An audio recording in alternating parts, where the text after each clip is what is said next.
Well, I didn't want to panic you tonight when you saw the length of our text. We're going to look at the remainder of chapter 18 from verse 9 to 24.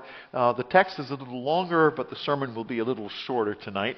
After all our prep work over the past few weeks, I was telling the crowd this morning that I had a chat with our lawyer on Friday afternoon, and we were looking at all of the documents, looking at all the paperwork, and we tried to figure out what we needed to do over the weekend. There was a few more documents that came in the Friday that we had to look at, and at one point, Bob Reynolds, our lawyer, said, he says, you need to take it easy this weekend. I said, yeah. I said, my wife, Debbie, has said that what I needed most for Monday morning in court was to have a good night's rest the night before and to go into Monday morning well-rested and clear-headed. And the lawyer said, your wife is a smart lady. So there's a compliment to my wife from the lawyer. That's good. In his commentary on this text that we're looking at tonight, Richard Phillips tells the story of Ensign George Gay, who was flying with two squadron of American torpedo bombers on the morning of June 3rd, 1942, just off Midway Island in the Pacific. 6 months earlier, Japan had attacked Pearl Harbor and caused massive destruction and loss of life. Over 3,000 American sailors perished in that attack on Pearl Harbor. And now the Japanese had 4 large aircraft carriers. It was the heart of their fleet, and they were making a surprise move on Midway Island, just a little further in the Pacific that was the main base for the Americans. The 2 American squadrons that George Gay was flying with spotted the carriers and made a move to attack. They were torpedo planes, so instead of having regular bombs, they're loaded with torpedoes. They come close to the surface, and the torpedoes zoom along. And they made a move to attack and torpedo the carriers from the air. But out of nowhere, there was a fleet of 50 very nimble Japanese Zero fighters. They're small airplane, very maneuverable. They just came out of nowhere, and they swarmed the American torpedo planes and destroyed the 2 complete squadrons of American aircraft. George was the only survivor, and he was left stranded alone, floating in the cold waters of the Pacific, armed with only the inflatable rubber seat from his aircraft. That's all he was clinging to. And it wasn't much consolation because just literally yards away were 4 large Japanese aircraft carriers. We noted last week how the early Christians must have felt almost the same way up against the apparently indestructible, godless, immoral, evil Roman Empire that was oppressing them and seemed like it was always going to be there. I mean, can you imagine your plane is gone, your squadron's gone, you're left floating in what's left of your airplane seat cushion, and there's 4 Japanese aircraft carriers within sight. Using the imagery of Babylon and its destruction, God was giving the early Christians, through John's vision, the certainty that one day even that unbeatable Roman Empire would come to an end. God had said through the Babylonian image, I took Babylon down, I can take Rome down. Now, some scholars make an interesting suggestion. They suggest that the reason that John uses Babylon as the imagery is he's afraid his letter is going to get into the wrong hands, so he has to use code language. And there was a fear that if John is writing to his fellow Christians and says in his letter, that big, bad, terrible Rome, God's going to take her down, God's going to punish her. If you're found saying that in your correspondence and your correspondence get intercepted, then you could be in a whole lot of trouble. I've told you before about that Chinese dissident who was released from prison and house arrest. And from house arrest, he wrote a letter to his American supporters, and he says, the good news is I'm home, I'm under house arrest, I have a certain amount of freedom, but he says I have to watch what I say in my correspondence because the government is checking my mail. And about a week later, he got a mail from the Chinese government that said, Dear sir, contrary to the allegations in your letter of November 7th, we do not open the mail of private citizens. There you go. So some suggest that John is writing about Babylon, quote unquote, because he knows that if he wrote Rome in his letter and his letter fell in the wrong hands, they could do to him worse than they had done by sending him to Patmos. But there's more than that here. There's more than secret code going on. There's that imagery of Babylon that had seemed so indestructible in her time, and yet just as he promised, God had taken her down.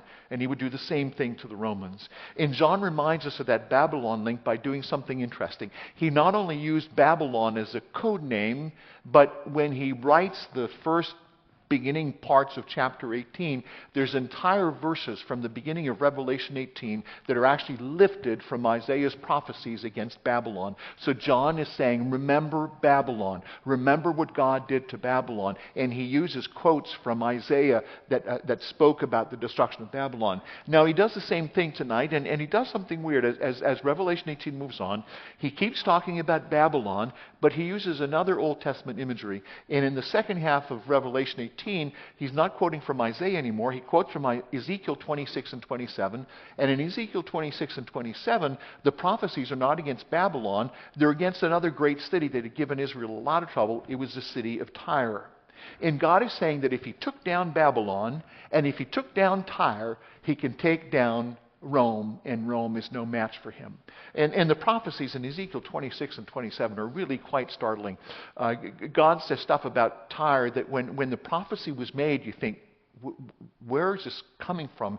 There was part of the prophecy against Tyre said that Tyre would be dragged out to sea, and indeed she was literally dragged out to sea when Alexander the Great got there. So in the beginning of chapter 18 last week, we saw Babylon destroyed. And in verses 9 to 24 tonight, we see the response of the onlookers to the destruction of Babylon.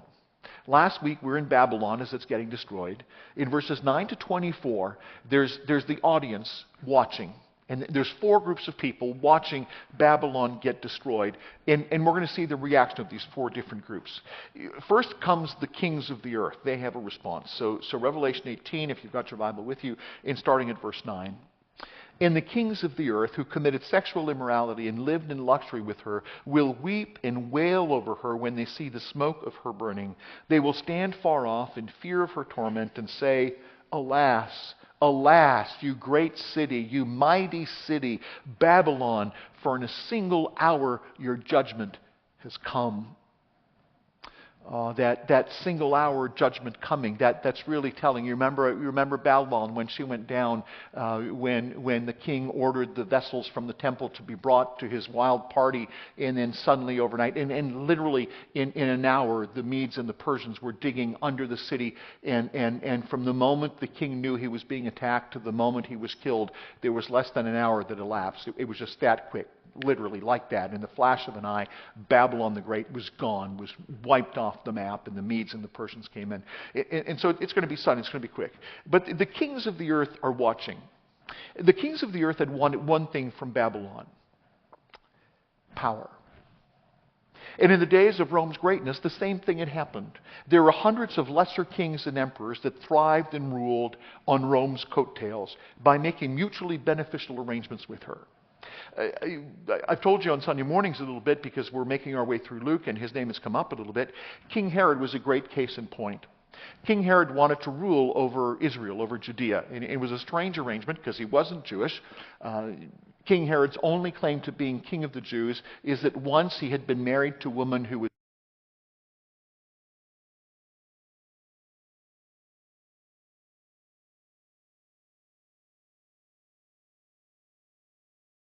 little territory that he ruled as king. Well, all over the world, all over around the Mediterranean Empire, there were little bits and pieces, little fiefdoms, little kingdoms where the Romans didn't want to have to deal with the local administration. They were happy to collect the tax. They were happy to collect the wheat and the agricultural stuff they needed to feed their armies, but they didn't want to worry about the local administration. So it was kind of like a McDonald's franchise deal. You could get the Rome franchise in Judea or wherever you were, and there was this arrangement. They let you be king. They let you call the shots. They let you wear the crown, as long as you paid homage and did well. So what's happening is, as Babylon or Rome under Cote is destroyed, there's all of these hundreds of little hangers-on who are reigning where they are only because Rome props them up and because they pay taxes into the Roman system, and suddenly they watch Rome fall.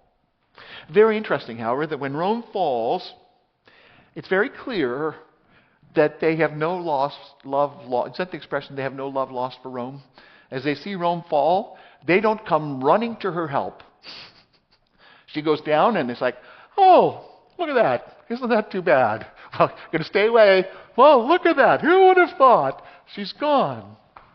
But they don't come in to help. They won't risk in her defense. But they grieve. And they grieve at a safe distance. And And it seems like they're grieving her demise, but they really don't care about Rome or Babylon. What they're really upset about is that they've lost power in their little kingdom. But it's not just the kings and the power brokers who are upset to see Babylon go down. There's a second group of people, and the text calls them the merchants of the earth. These are the people who ply trade and commerce, who had built a life of luxury around the commerce that went and came in and out of the city. Now, Babylon had done this to a lesser extent, and Rome had perfected it. When Babylon was in control, there was quite a bit of peace and quite a bit of trade around the world. You could get around, you could trade, you could go from country to country, you could, sort of like NAFTA, except it included a whole bunch of countries that were under Babylon's control. And when Rome came in, the same thing happened. If you were playing well with the Romans had paved roads all over the place. They had this marine system that hugged along the edge of the Mediterranean Sea. You could get goods all the way back and forth, all the way around the Mediterranean Sea, fairly peacefully, because Romans liked commerce and liked trade. And if you were a merchant, if you were selling stuff, if you were bringing good stuff to Rome or bringing stuff from Rome elsewhere for export, the Romans would protect you. They liked business. They liked industry. So these merchants, they're protected by Rome.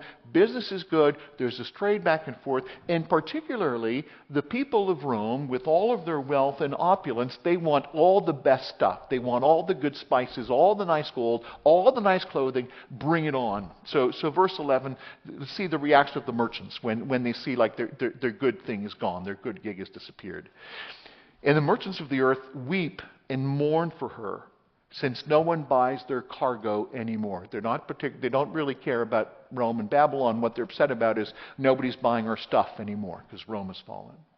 Cargo of gold, silver, jewels, pearls, fine linen, purple cloth, silk, scarlet cloth, all kinds of scented wood, all kinds of articles of ivory, all kinds of articles of costly wood, bronze, iron, and marble, cinnamon, spice, incense, myrrh, frankincense, wine, oil, fine flour, wheat, cattle and sheep, horses and chariots, and slaves, that is, human souls.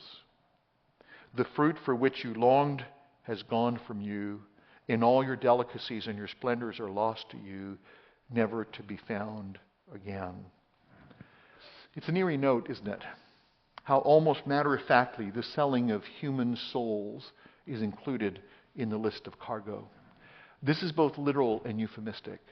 Both Babylon and Rome made part of their fortune on the selling and buying of human beings, the trafficking of people as if they were chattel to be purchased and traded and disposed of on a whim. But there's also a euphemism here. There's an inference to the morality of what they do. Their luxury, their opulent wealth holds human lives captive by feeding them all the things they think they need and long for. But most of it came at the price of the great disparity with the working people and the underlings around them. The wealth and the opulence that existed in downtown Rome was there because of the slaves, because of the serfs, because of the underlings that worked in awful conditions. It would be hard to exaggerate the opulence of both Babylon and Rome in her day. Things that would have been known to the first Christians because of reputation. The historian Suetonius describes the lifestyle of Caligula, who took Roman luxury to its peak. This is what he says. In reckless extravagance, this is a non-Christian writer, and he says, in reckless extravagance, Caligula outdid the prodigals of all times in ingenuity, inventing new sorts of baths and unnatural varieties of food and feasts, for he would bathe in hot or cold perfumed oils, drink pearls of great price dissolved in vinegar, and set before his guests loaves and meats of gold. He would make loaves and cakes and meat pies that were laced with gold and with silver. I don't know how good it tasted, but it was just a show of, this is how, I am so rich that I can eat gold and silver. I am so rich that I can buy pearls of great value, dissolve them in vinegar, and then drink. I mean, it must have tasted awful, but it was just to make the point of, this is how rich I am. When the Emperor Nero reaches his peak, one of the writers makes these comments about Nero. Nero never wore the same garment twice. So you wear a pair of sandals once, you throw them away. You wear a garment once, you never wear the same pair of socks twice. Once you've worn them once, they're on past. He never traveled with less than 1,000 carriages. He thought it would have been disparaging to who he was if when he went out from the palace anywhere, there was less than 1,000 carriages attending him. And one of his things that he thought was important for him, he had mules who were drawing the carriages, the 1,000 carriages that carried him and his luggage and all this stuff. His mules' hooves had silver horseshoes. I'm not sure it would have been practical, but it was just to make the point. This is how wealthy I am. I have 1,000 carriages, and each one of those 1,000 carriages is pulled by mules that have silver horseshoes. And just like the power broker kings who were glad to draw whatever they could from Babylon as long as she was on top of the world and took off and kept their distance as soon as she fell down, the merchants do the same thing. The merchants are happy to collect, they're happy to do business, but as soon as Babylon falls, well, I'm going to keep my distance here. We sense that what they're mourning for is not Babylon herself, but the great wealth that she had brought to them. Verse 15, the merchants of these wares who gained wealth from her will stand far off in fear of her torment, weeping and mourning aloud. Alas, alas for the great city that was clothed in fine linen and purple and scarlet, adorned with gold, with jewels and with pearls. For in a single hour all this wealth has been laid waste. Now, there's a third group that mourns for the great city, and they're a strange group of people. The text calls them shipmasters. So there were the kings, there were the power brokers, there were the little rulers of these little fiefdoms who were kept in power by Rome and Babylon, and what they got out of the deals they got to reign. There were the merchants who traded, but who also were sort of part of the process and enjoyed the luxury and the goods that came from trading with Rome. And this third category of people, they're a little different. It calls them the shipmasters. It seems to be the guys who ran the cargo ships, who ran up and along the Mediterranean shipping corridor back and forth in and out of Rome. And they don't seem to participate in the luxury. For them, it's a job. Halfway through verse 17, and all shipmasters and seafaring men, sailors, and all whose trade is on the sea, stood afar off and cried out as they saw the smoke of her burning, what city was like the great city?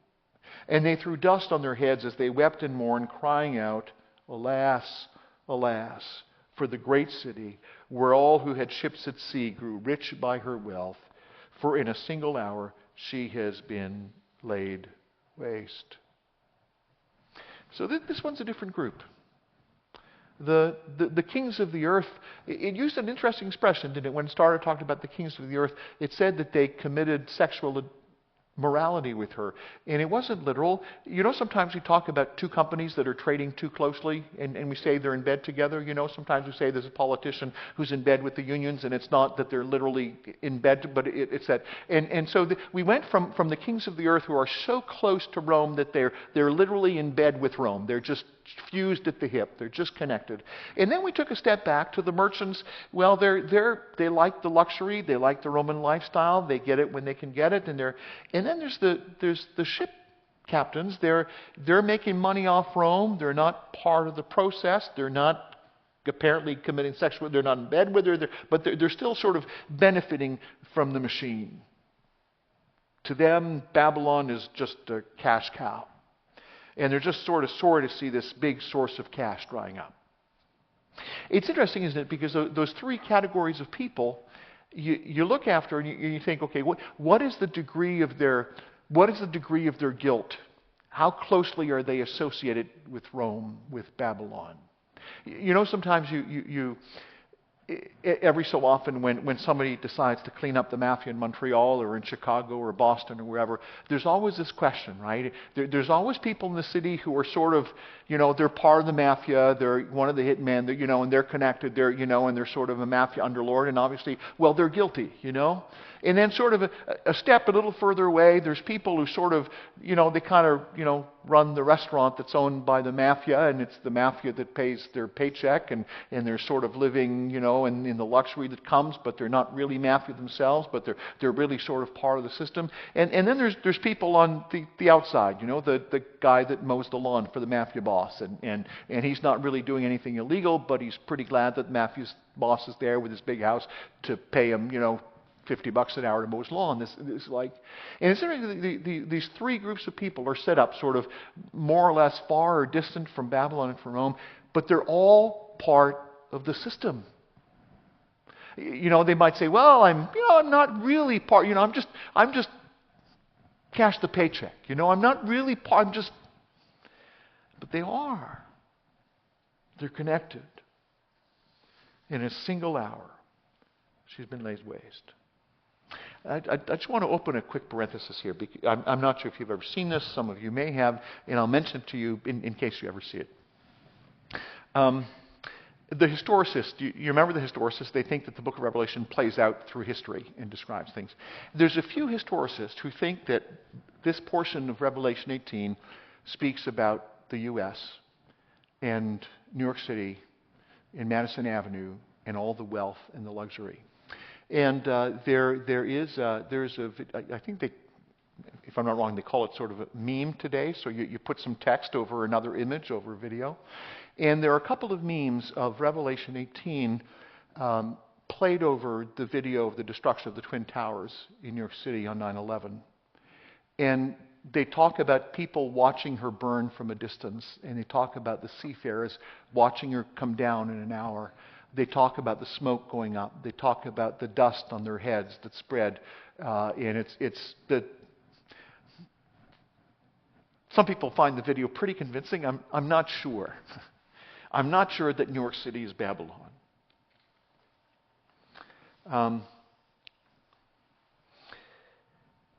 Judgment here is pronounced not just on New York City, I don't think, not just on Rome, not just on Babylon, but those two great cities become the code, the word, the image on all that godless system that opposes the work of God in Christ.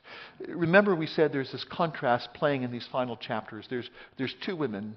The end of Revelation from chapter 16, 17 through to 21, 22 is the contrast between two women, the pure, spotless bride of Christ, the church, and this other woman, this system, this Babylon, this Rome, this system of lust of the eyes, of luxury, of stuff. She's not just the unchurched in the sense that she's the apostate church, but in the sense that she's the world and the entire system of corrupt trade and power broking and opulent luxury and all that goes with it. So then we've got a dramatic switch when we get to the fourth group of people. The first three groups of people, they might have had varying degrees of guilt along with Rome or Babylon, but this fourth group of people, they're completely aside from that. And their response is entirely different. They're not mourning and weeping for the destruction of Babylon. Verse 20, got the fourth bystanders watching on now. Rejoice over her, O heaven. We're not mourning now. This group of people is not grieving when Rome and Babylon go down. Rejoice over her, O heaven, and you saints and apostles and prophets, for God has given judgment for you against her. These are the Lord's people. These are the ones who've been suffering under the altar, who've been crying out, how long, Lord? How long will you let this go on? How long will you let Babylon and Rome and New York City and all of those worlds, how long will you let them keep oppressing your children? How long will you let this injustice go on? And so she rejoices in verse 20 because God has finally given you judgment against her. And here comes one more gripping image of the destruction of Babylon. Remember, we've seen this several times already. Here's another picture. In the destruction imagery, we're reminded of why judgment has come upon her.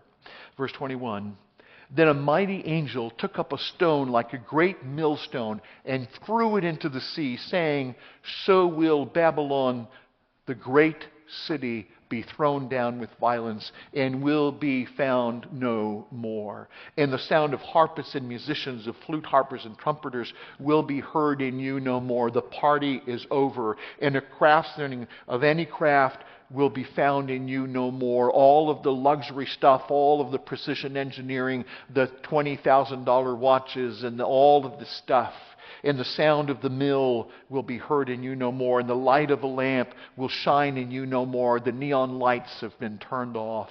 And the voice of bridegroom and bride will be heard in you no more. Life has come to an end. For your merchants were the great ones of the earth, and all nations were deceived by your sorcery. It was smoke and mirrors. It was an illusion. And in her, and here's the indictment, and in her was found the blood of prophets and of saints and of all who've been slain on earth. This morning when we talked about that passage in Luke 19 during the triumphal entry, and the Lord ends by making a statement about the stones of the ground crying out if the children didn't cry in praise. And we made a link between the moment when God comes looking for Abel and says to Cain, "What have you done? Your brother's blood cries up from the ground to me." Well, if the blood of Abel cried up, of a single righteous man, cried up to God from the ground for judgment, imagine the blood of all of the martyrs. Imagine the blood of the saints and the prophets who've been killed by Rome, by Babylon. Imagine how much that cries out to God. And God says when He comes to take a look, when He comes in judgment, you know what He finds in the middle of all of this luxury and all this stuff and all this opulence and all this power and all of this? He finds the blood of prophets and of saints. I sometimes think this is I call this one of the CSI passages of the Bible. You know, the crime scene investigators that come in with the microscopes and with the lumen and try and figure out where the blood is. And when the Lord comes, His final indictment and assessment on Rome and Babylon is forget the luxury, forget the opulence, forget all that stuff. You know who you are. You're the one who's killed the prophets and the saints. You're the one who's martyred my people who have been slain on the earth. So we have, in a sense, the same take-home that we've heard several times before in Revelation. There's a great immoral and evil power that rules this world, and it presents two dangers for us as Christians. The first danger with all of this evil world system is that we're tempted to be lured and to put our lot in with the system of the world around us. It's nice. It's nice stuff. It's easy life. It's luxury. And it's tempting. And God says, don't do that. Because it's all going to burn. It's all going to perish.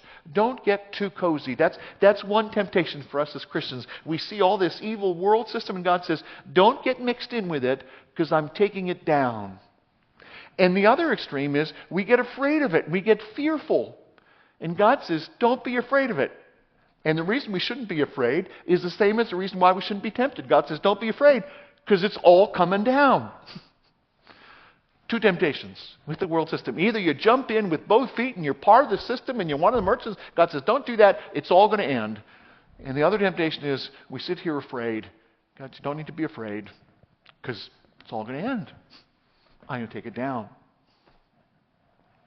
You remember George, the American pilot, the sole survivor of the 2-squadron attack on the Japanese fleet?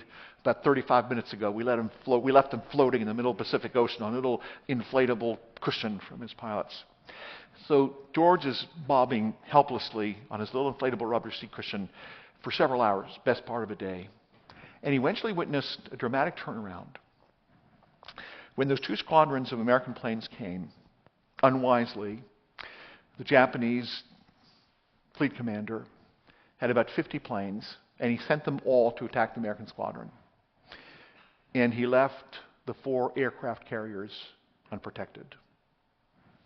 What he didn't know is that in the clouds a little further back, there was another wave of American planes. It only took about 7 or 8 torpedoes, and 3 of the 4 Japanese aircraft carriers were sunk, destroyed. And that was the heart of the Japanese fleet. And that was the turn of the war in the Pacific. And I've often tried to imagine what it must have felt like to see this whole battle from that vantage seat, floating in the middle of the Pacific Ocean with these big waves around you, hanging onto this little inflatable rubber cushion. At first, seeing all your planes go down, wondering if the enemy was going to see you floating, and all of a sudden, these planes come in and the aircraft carriers are gone. Naval historians say that in 5 minutes, the war in the Pacific turned. In those 5 minutes, like that. And we sit there afraid of the world system around us, afraid of Rome, afraid of Babylon, afraid of this evil world system. And God said, don't be afraid. One day, in a moment, in twinkling of an eye, remember Babylon? In a day, alas, great city, in a day, it's gone. This is our hope, and this is what gives us courage. Amen.